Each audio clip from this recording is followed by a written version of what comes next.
नमस्ते सभी को, मैं हूँ सृष्टि और आज हम भगवद गीता चैप्टर 6 ध्यान योग के श्लोक 25 को कवर करने वाले हैं। रोज की तरह पहले मैं संस्कृत में श्लोक को पढ़ूंगी, उसकी इंग्लिश ट्रांसलेशन को देखेंगे और मीनिंग को समझेंगे। तो चलिए शुरू करते हैं।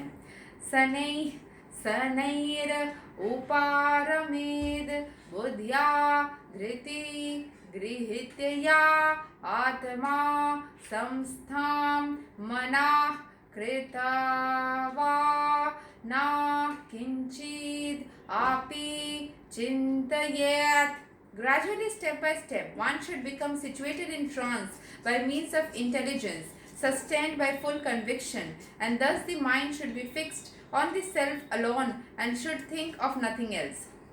धीरे धीरे स्टेप बाय स्टेप क्या होगा, हम one should become situated in trance, धीरे धीरे हमें ईश्वर की भक्ति में खुद को लीन कर लेना है बाय मीन्स ऑफ इंटेलिजेंस। खुद के दिमाग को यूज करना है, समझना है कि ये मेरे लिए सही है और उस तरीके से खुद को ईश्वर के भावना में लीन करना है।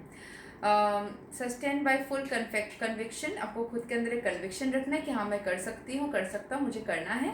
एंड दस the mind should be fixed on the self alone, खुद के ऊपर दिमाग को, खुद के दिमाग के ऊपर फोकस कीजिए, खुद के ऊपर फोकस कीजिए। And should think of nothing else, और किसी और चीज़ के बारे में मत सोचिए। Self love, self healing, self के ऊपर फोकस करना, खुद से खुद भगवान को कनेक्ट करवाना एंड खुद के लाइफ के सारे जो बैड कर्मा है, जो इश्यूज है, उसको रिजॉल्व करना। उस तरीके से हम मटेरियल लाइफ को बहुत ही आसान बना सकते हैं।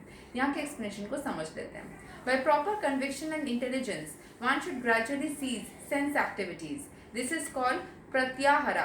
The mind being controlled by conviction, meditation and cessation from all the senses should be situated in trance or samadhi.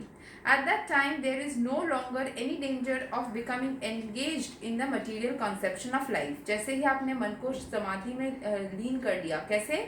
Conviction, मन में एक दृढ़ता लाए, मेडिटेट किया, सेंसेस को सारे चीज़ों से दूर भगाया एंड ये सोच लिया कि हाँ मैं समाधि में हूँ। जैसे कि आपको कुछ चाहिए नहीं होगा ना, आपको सब कुछ मिलेगा। जैसे कि आप डेस्परेट होंगे, आपको कुछ नहीं मिलेगा। यही रूल है एंड ये रेगुलरली होता जाएगा। आपको खुद को कंटिन्यूसली और विश्वास बना करके रखना होगा। जैसे पिछले श्लोक में, श्लोक 24 में, उस पैरो ने बना करके रखा था ना विश्वास, कि मैं अपने बच्चों को वापस ला के रहूँगी, तो उसने वो विश्वास के साथ में काम किया। वैसे ही हमें भी विश्वास के साथ में काम करना है। At that time, there is no longer any danger of becoming engaged in material conception. In other words, although one is involved with matter, as long as the material body exists, one should not think about sense gratification.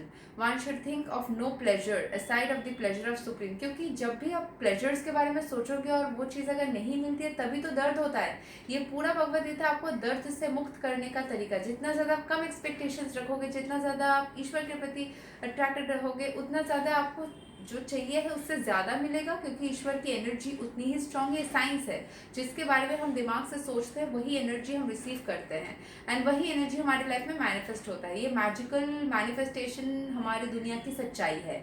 तो इसीलिए जितना ज़्यादा हम भगवान के बारे में सोचेंगे, हमारी लाइफ में वो एनर्जी मैनिफेस्ट होती जाएगी, तो हमें जितना चाहिए होगा उससे ज़्यादा मिलता जाएगा। और एक्सपेक्टेशन नहीं करेंगे तो फिर वो जब मिलेगा तो हम बहुत ज़्यादा संतुष्ट अनुभव कर पाएंगे। ठीक है, और अगर हम दूसरी चीज़ों में फोकस करेंगे तो एक तो ईश्वर की शक्ति को हम खुद में मैनिफेस्ट भी नहीं कर रहे हैं एंड चाह भी ज़्यादा रहे हैं एंड पा भी कम रहे हैं, तो उसमें लाइफ खराब फील होगी। तब इंसान डिप्रेशन में जाता है, दर्द में जाता है, सुसाइड करने जाता है। सो this state is easy. One should think of no pleasure aside from pleasure of supreme self.